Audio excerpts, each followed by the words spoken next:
Hello folks, magandang gabi.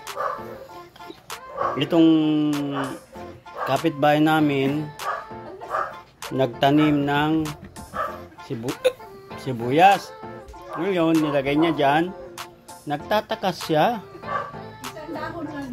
Isang dahon lang yung inilagay niya. Bakit ngayon ang dami na? Ilang araw lang to, ma'am? Hindi, ilang araw lang to. 5 days. 5 days? 4 days lang. Ayan na po. Nilagyan niya ng combustion as fertilizer sa sibuyas. Yan na po yung kanya ngayon. No? Nagtataka siya bakit ang daming sanga. Eh siyempre, ang combustion as kasi may mga ano yan eh, may mga nutrients na talagang nagbibigay ng gana sa tanim. Kasi ang combustion as ay siksik sa nutrients. Kaya nagtataka siya ngayon bakit ang dami na daw kagad. Kasi excuse me po. Mataas ang pH level ng macronutrients at macronutrients na wala sa ibang organic fertilizer po. Meron siyang potassium na 19% at meron siyang phosphorus na 19%, calcium na 16%, magnesium na 3.9%,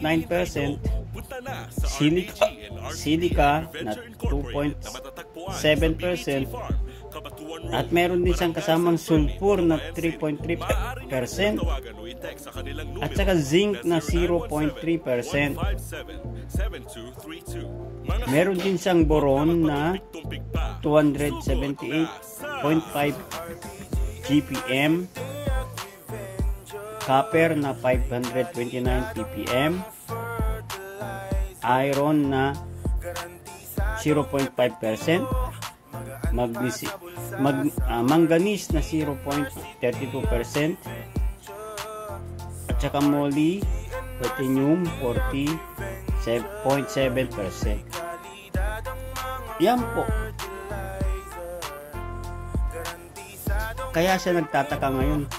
Wala pang limang araw. Eto na yung pananim niya.